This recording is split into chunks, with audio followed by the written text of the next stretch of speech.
Welcome to Energy Superheroes. Today, I'm honored to sit down with Carl Kress from the U.S. Trade and Development Agency. Carl's work has helped U.S. companies sell more abroad, more exports, and helped our allies around the world get critical projects built. By connecting U.S. manufacturers with important projects globally, Carl and his team are bringing great made in the USA products to countries around the world. I was surprised to learn that US TDA has achieved a return of more than $200 of export activity for every $1 invested in projects, showing the government can be very efficient in the right context. And now, here's Carl Kress. Carl Kress, welcome to the podcast. Thank you. So USTDA is an agency that I was not familiar with, but I think it plays a very important role. Can you tell the audience more about that? Sure. I'm always happy to spread the gospel. So the U.S. Trade and Development Agency, we're a small, people talk about small agencies. We're kind of a micro agency. Actually, there's 60 employees here, plus some contractors. And we have a very unique mission. We're a foreign assistance agency, and we have a dual mission to support economic development in developing and middle income countries around the world, and to promote the use of U.S. goods, services, and technologies in the implementation of such projects.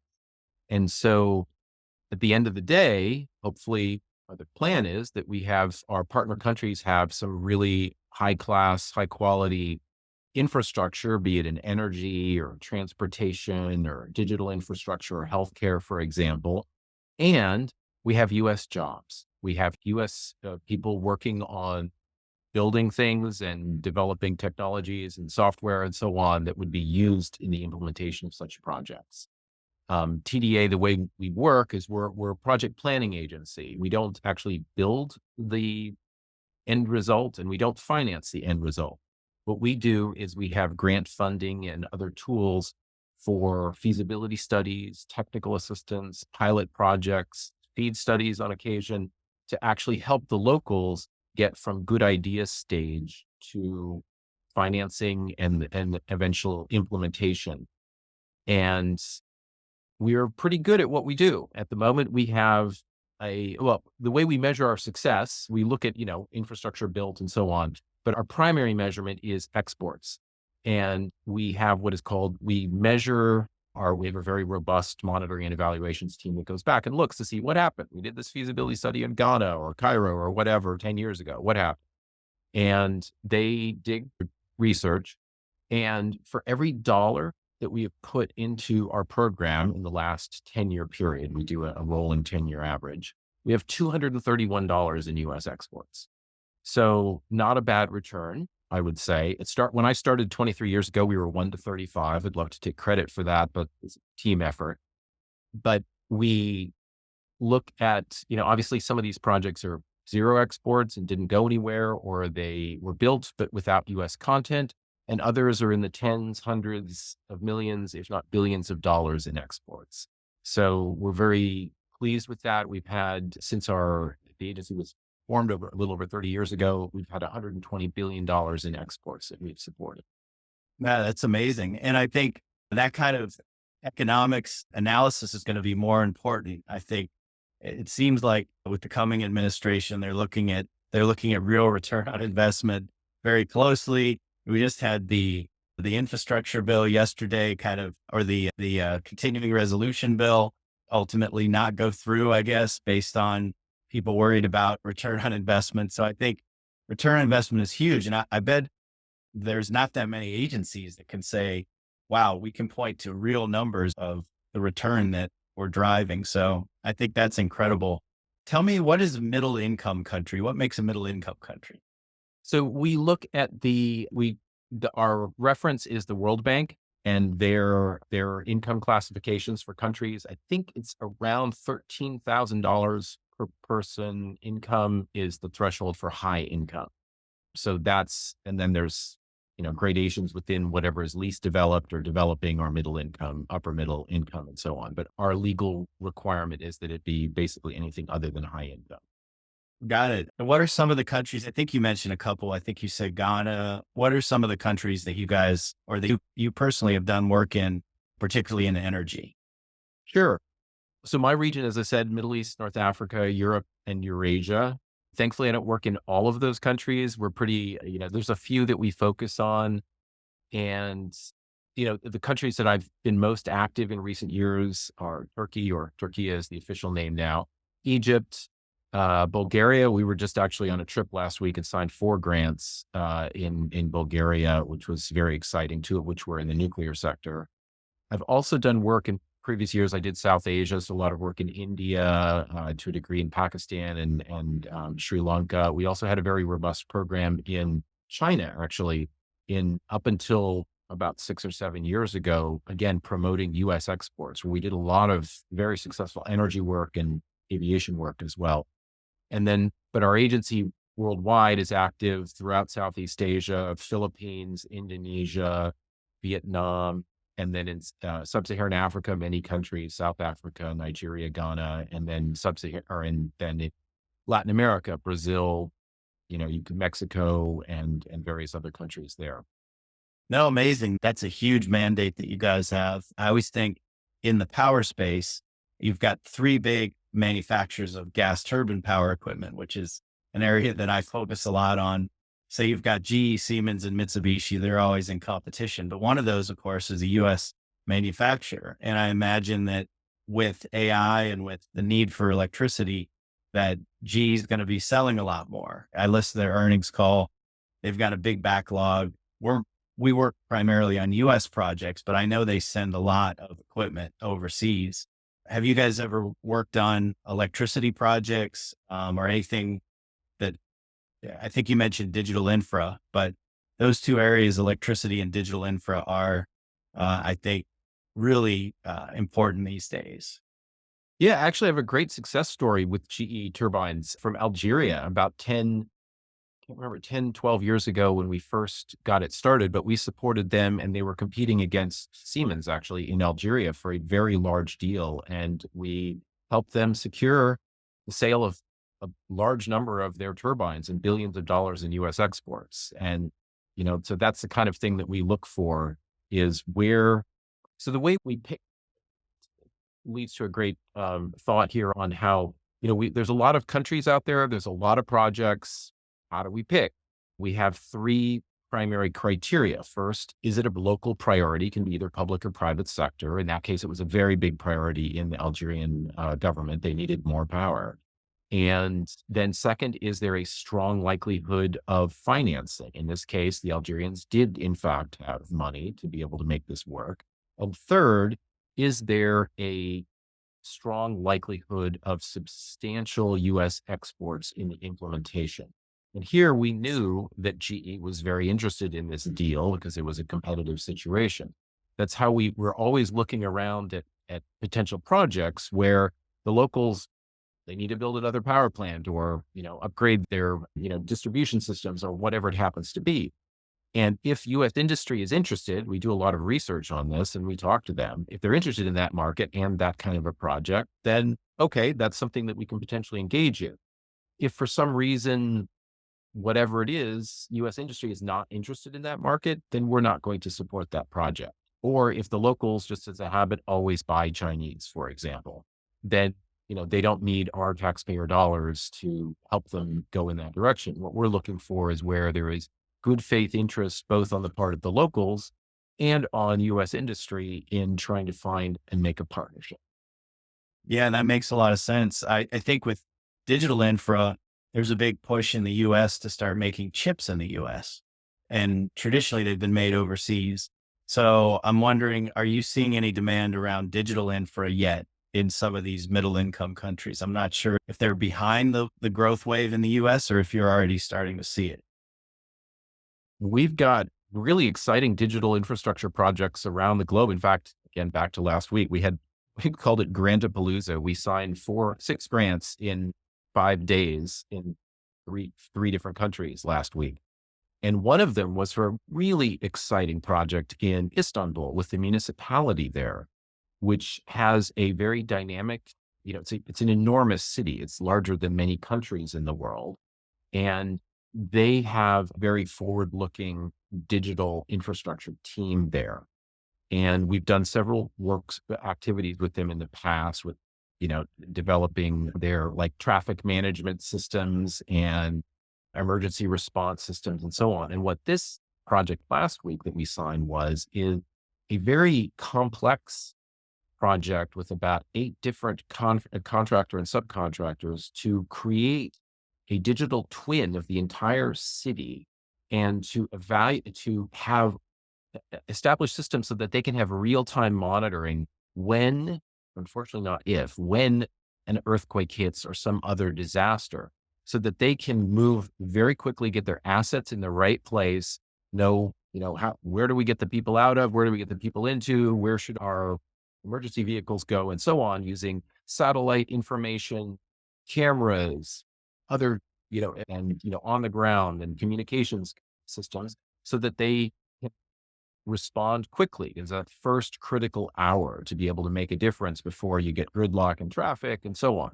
So it's a very exciting, took some time in development. Again, a very complex project, because some of our projects are fairly straightforward if somebody needs to build a power plant, but we're very creative. That's part of why, as I said, I've been here for 23 years. It's just every day is different. And it's a very creative process to talk to our partners and see what is it that they're trying to do? What do they need?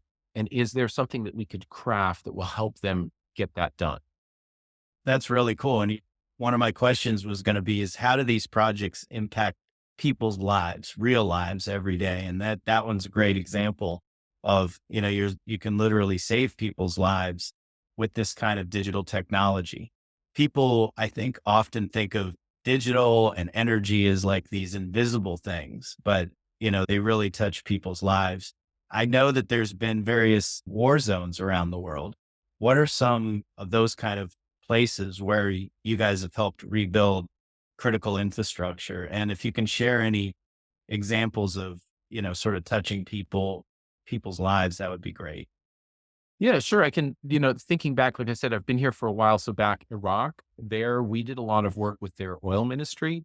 There have trained a lot of people who were able, because, on Western systems and so on, to be able to make better use of their resources. We had some big successes with GE turbines back then, also in selling into as they were rebuilding their energy infrastructure.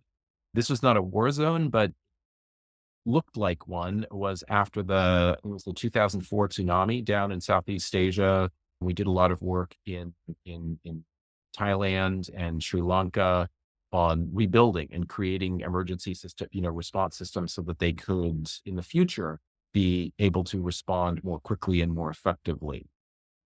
Also, we've done some work in past years in Afghanistan. And right now, as talking about a little bit in the intro is, we're looking at what's happening in Ukraine and hoping that obviously hostilities will cease soon in some favorable way. And they will obviously have huge infrastructure needs there, particularly in the energy sector, which has just been so terribly targeted. And so that's something that we're looking at to see how can we be helpful along with our, other full, there's other US government agencies, USAID, the Department of Energy, and, State departments, I talked about, we do project planning, but for any of these, there's the Export Import Bank, which does financing of exports, the Development Finance Corporation, which does investment in these various countries to, again, help with the infrastructure. So there's really a sort of across the board, multiple government agencies that are working together in any of these zones. Absolutely. For US manufacturers, should they be approaching you guys if they want to try to work in these places? Is that helpful in terms of inbound, or what's the best way for folks to work with you all? That's a great question. So if US manufacturers have a particular project that they're focused on in a given country, we are happy to see if there's some way that we can help, get it across the finish line. We work really closely with our colleagues at the Commerce Department. There's this wonderful subdivision within the Commerce Department called the Foreign Commercial Service, and they have representatives in most embassies around the world. And their job is to connect U.S. businesses with local deals. And they have specialists in each of the embassies. So we work really closely with them where they're seeing U.S. companies that are interested in a market. We take that information. We also are in touch with lots of U.S. companies. We also, one of our other tools, which I hadn't mentioned, so we have grant funding for feasibility studies and technical assistance, but we also bring people to the United States. I'll use an example from the nuclear sector from a couple of years ago. We brought a delegation from Romania on nuclear power. So their nuclear power utility, their regulator, their Ministry of Energy, and so on, delegations, about 15 people, brought them to the United States and out to Idaho Falls, to Idaho National Laboratory to look at what kind of technologies, what nuclear technologies there are that might be applicable for what they're trying to do. I have to say, it's one of the most fun reverse trade missions I've gone on. It was fantastic to be around all these smart and motivated scientists and engineers who are building really cool things. But we bring people to the United States. And so when we do this, in most cases, this one, it was not the case, but we have what's called a business briefing, which is a mini conference. And so like when we've done work in the oil and gas sector in the past, obviously they go to Houston and then we would have this 1 day conference. And so US companies who are interested in working with Iraq or Turkey or Egypt or whoever when we bring the delegation over, they don't have to fly to Cairo or to Ankara. We're bringing really key decision makers to Houston and these companies then, there's entities present, and then there's one-on-one time for US companies to meet with them. And we also do technical workshops. We just did one at Oak Ridge National Labs in October, which was really exciting. We had 100 people together and representatives from almost 20 countries in Europe and Eurasia.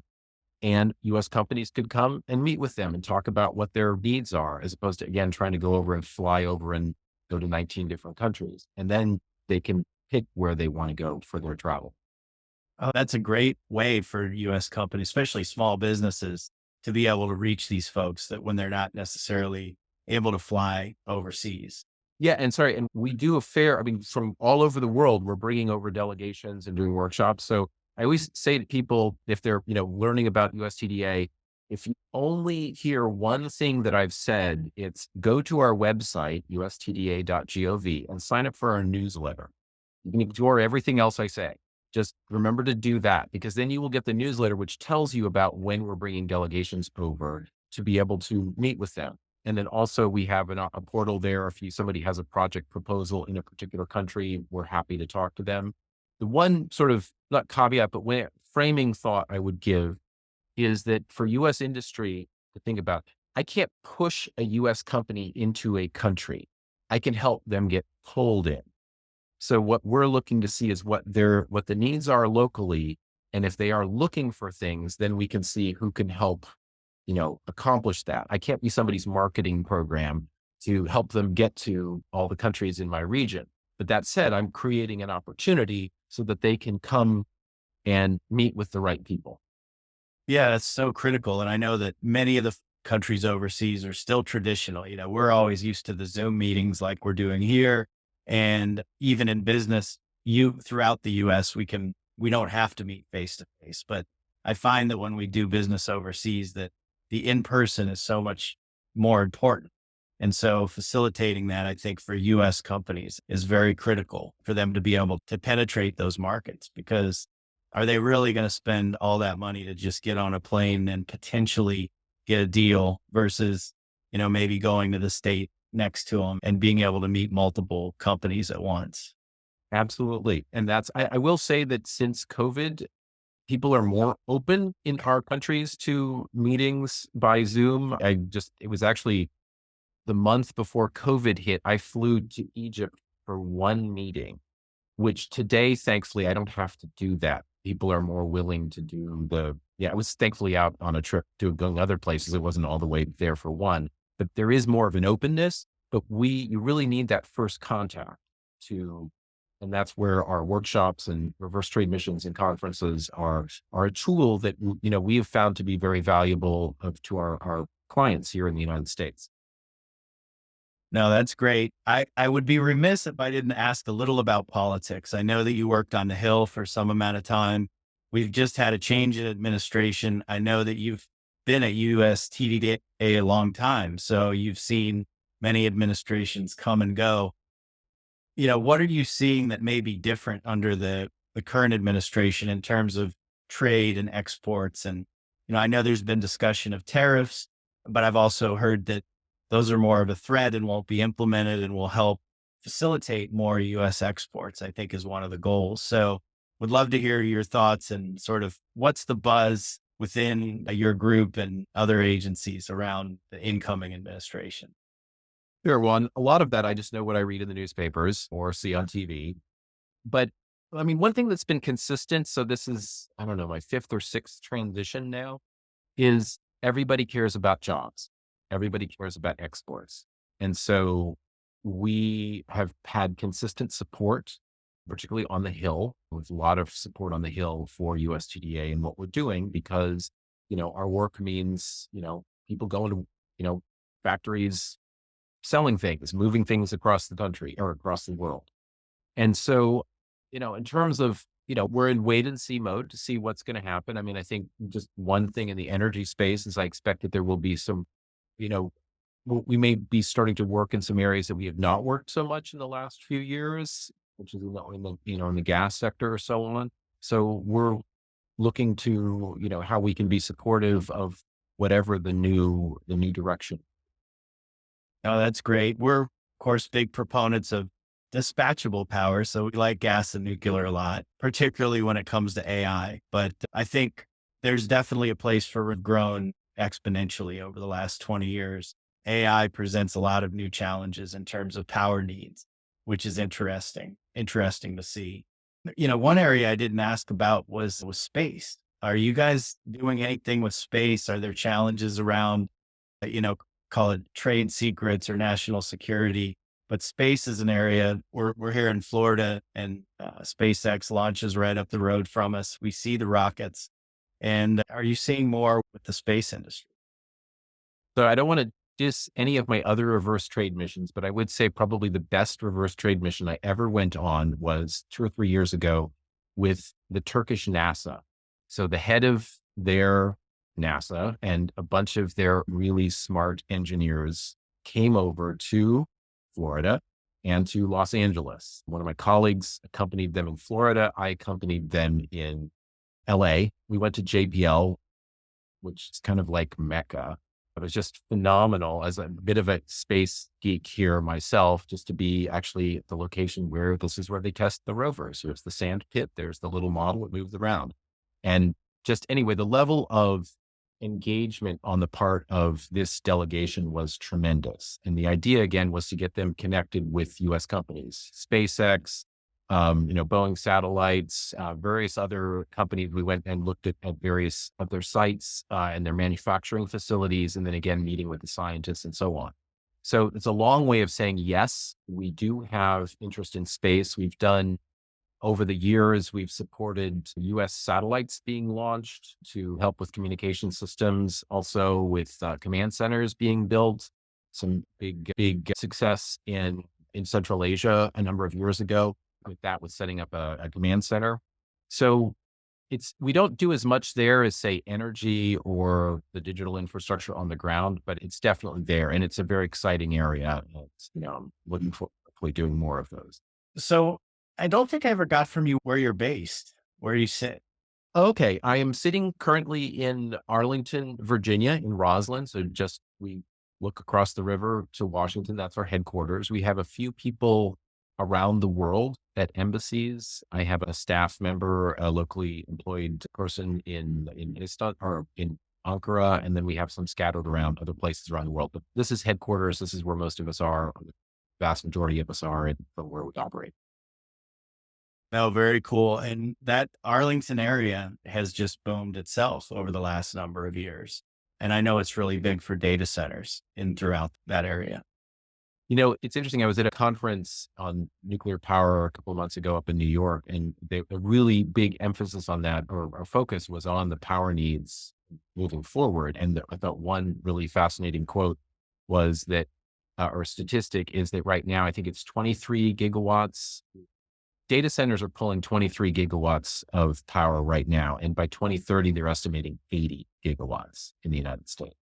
And so where's that power going to come from? So Where is it going to come from? there's a lot Yeah. of work, a lot of people trying to figure out how to make that work. I think in the long run, and that was one of the topics at the nuclear power conference, was just how appropriate nuclear power is for data centers because of 24/7 reliability, consistent power.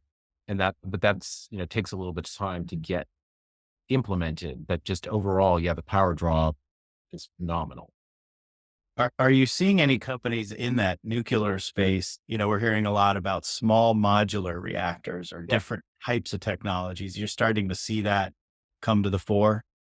Yes, that's actually been a huge part of my work for the last 5 years is we'd done a little bit of work in the 90s, a little bit of work in the early aughts, and then not so much. But then starting about 5 years ago, 2019, the SMR level of development has really, moved up. I mean, they're still moving towards implementation, but the technology has really progressed. And there's so many companies now with some really exciting technologies. And so I mentioned this workshop that we did this technical workshop on nuclear power deployment in Europe and Eurasia back in October that we did in Tennessee.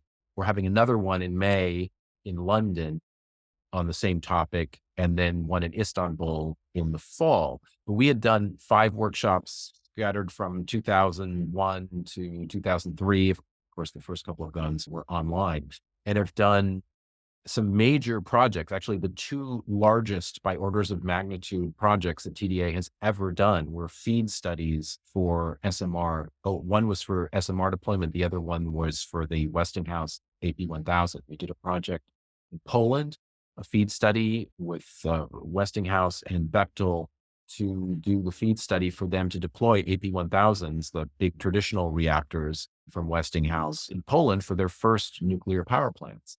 And then Romania has been a nuclear country for decades, and they want to be at the forefront on small modular reactor deployment. And so they are working with NuScale, and we did a feed study there just to give you a sense of our studies, our grants, usually $750,000 to $1.25 million or so, roughly. Our feed study for Poland was $8 million, and our feed study for Romania was $28 million. That was not all out of our budget. We don't have that kind of money. It was cost sharing, working with industry, contributed some of the funds. Our local partner in Romania contributed some of the funds, and then other parts of the US government contributed. So, but it's a long way of saying that SMRs are very front and center. In fact, just yesterday, I was sitting here in what's called Project Review. One of my colleagues was presenting on a project in Southeast Asia for SMR deployment, our grant funding for that. So it's front and center for us. Now you hit the nail on the head, because one of the challenges with nuclear is how much the development costs are, including the feed study and the whole thing. How long is it going to take? We've heard numbers as high as $50 million for a plant. In the gas world, it's much less expensive, but you're also using sort of old school technology. Let's say a lot of the nuclear technology is so advanced, and it takes more precautions in order to get it built. But that shouldn't stop people from building. And I think that's such a great use of government resources to help facilitate projects that otherwise would probably not get built. There's just not, call it private sector appetite for that kind of early stage development risk. And we're taking on more risk than we usually do. I mean, I like to say, our usual model is we're not a big fan of technology risk. I mean, our job is to take on some degree of risk. But usually it's like, okay, they built it in Chicago and now they want to build it in Cairo. Okay, how do we help them make that happen? If we took that approach with SMRs, None would ever get built. Right. So we're dealing with, first of a kind, then we need second of a kind and get to nth of a kind and so on, but trying to help move that process along. We're trying to help move things along at the front end. And I think it's interesting what you said about gas and, very much all of these different technologies have their place. And in thinking about on the nuclear side is, yeah, the upfront costs are pretty staggering. And so much of it is financing, as it takes so long before you're actually going to generate revenue. So that's a challenge. But at the back end of it, you've got decades and decades of power. And so if you can get to that point, then it runs and your fuel costs are obviously so much less. I mean, you're dealing with lower capital costs versus huge fuel costs versus big fuel, capital costs and smaller fuel costs. So it's trying to find ways to make all of that works together. And also, as we're dealing with our, competition from other countries is we talk about is for these nuclear power plants, you're talking about an 80 to 100-year relationship. So who do you want to be in relation with? There are other competitor countries that are providing options and, there are strings attached. So thinking about the US free market, open, we train the locals. We don't come in and just build it and run it ourselves with the locals just watching from the outside, for example. So it's capacity building. It's, building up the infrastructure and your engineering, processes in a country. So we're trying to grow the capacity in the countries. And obviously we want them to work with the US, but our model is to work together as opposed to do it for somebody.